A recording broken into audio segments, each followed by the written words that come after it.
Hello, I'm Pam Carruthers of healingstars.com. This is the new moon chart, 29th of June, set for London, and it occurred almost like 4 a.m. So most of us, I believe, would be asleep.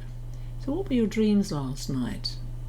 Now this is a very important new moon. And the reason is, here is the moon and sun in the sign of Cancer, but right next to it is BMO, means black moon, called Lilith. I don't often talk about abstract asteroids such as Lilith, black moon, but I think on this occasion it's worth it. First of all, I use whole signs to represent the houses, or where the action is, that's what houses are, and the colour wheel. So the colour wheel is showing Cancer in this gold colour. Now, interesting enough, all the planets are all kind of grouped together, apart from the south node of the moon in Scorpio. So Pluto's still in Capricorn, and Mars, here's Mars in Aries, its own sign, which is strong. It is the warrior energy, warrioress energy. It can be violence, of course, and that's certainly what is happening at the moment in Ukraine. The Saturn energy, I'm going around, Saturn is in Aquarius, its sign, it co-rules along with Capricorn, and it has been significant because the nodes of the moon have been activating this, and that's the eclipse energy, but it's weakening. So we have a red line, that's the square to the south node, but you can see it's quite faint, it's not the main picture. Neptune just going retrograde. All the outer planets go retrograde every year. It's no big story as such, but certainly one thought is a retrograde planet is closest to the Earth, and we certainly need the positive of Neptune right now. Neptune represents healing and compassion. That's what it is. It's empathy, understanding someone else's plight. And in Caroline Myss's book, which I recommend many times, called Intimate Conversations with the Divine, Prayer, Guidance and Grace, and today I opened it and it was all about the quality of mercy. And of course, being merciful comes from compassion, and people do bad things when they have no mercy. So that's the Neptune quality in the emotional sign of Pisces. It stays there for quite a few years to come. It's not news as such, but it is significant at a new moon because it's stationed going retrograde. Next we come on the colour wheel to Jupiter in Aries. Now this is a brief dipping in, if you like, of Jupiter into that sign, and then it will go retrograde back into Pisces. But right now it's at 7 degrees, and that is at a right angle to the new moon. Here it is, 7 degrees, and the black moon Lilith. I will talk about that in a moment. And that is tension. Now Jupiter represents, of course, explorer. It represents truth. It's very much to do with the law, and it's in Aries, so it's about the pioneer energy, and the Mars energy, of course, is also in Aries along with Chiron.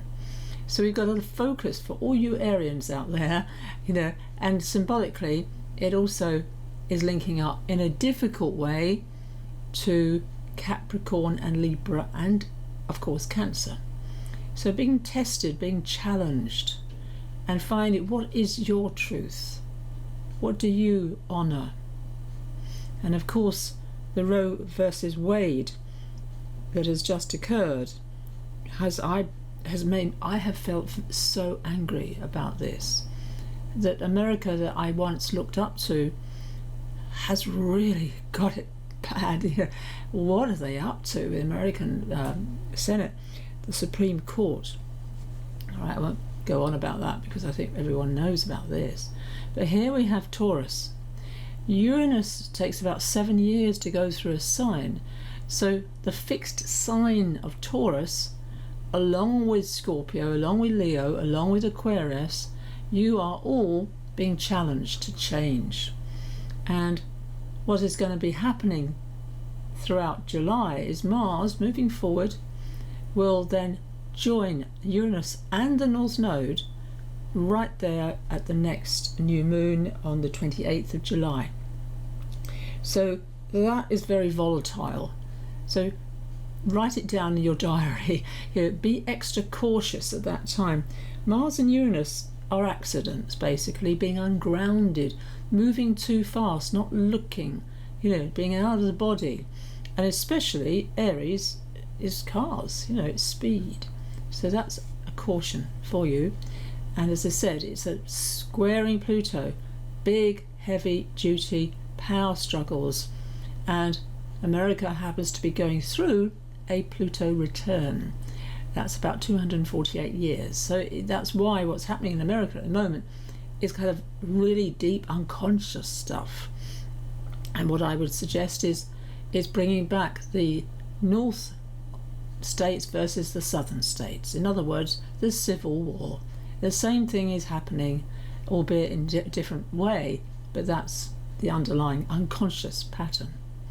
So, Taurians, look out for the end of the month.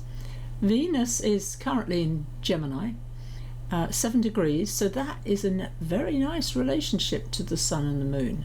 It's called a little semi-sextile. It's not a powerful connection, but Venus in Gemini wants to be playful. It wants to be light-hearted. It's like playing charades, playing any game, and it's connect to Mercury also now. Mercury is in Gemini, its own sign. So Geminis, you have your planet Mercury in your sign right now, along with Venus, which is always a nice thing. It takes about 3 weeks for Venus to go through a sign. And then of course we come to the Moon and the Sun in Cancer.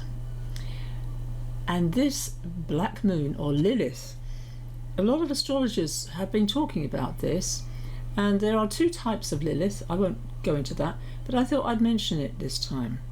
So in the story, what happens was, and I'm quoting here from the Goddess Oracle, which is a wonderful book and cards, and I highly recommend it. I used to use it with goddess workshops with my friend Anna Simon.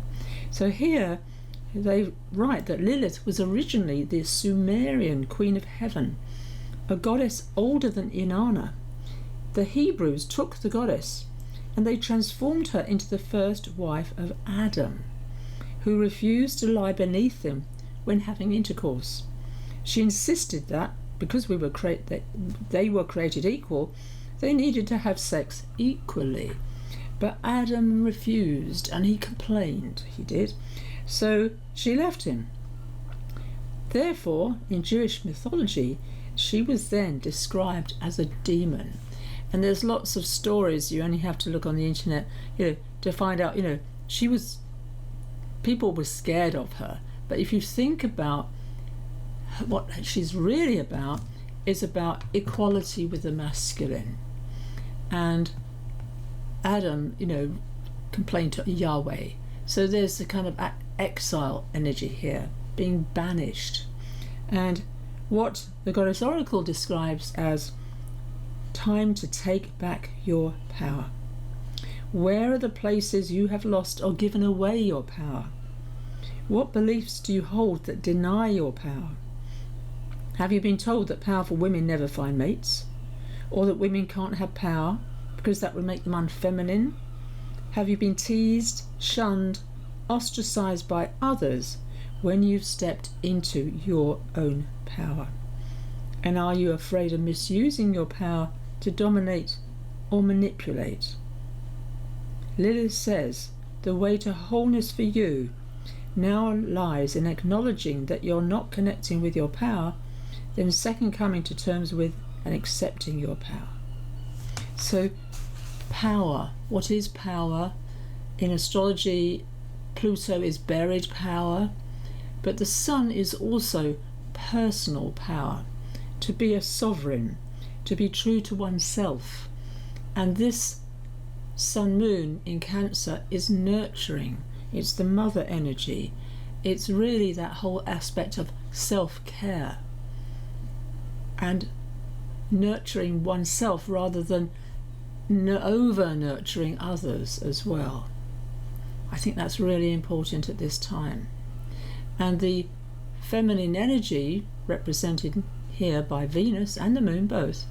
There's Venus and women, Venus communicating power and truth, which is connected to Jupiter's energy.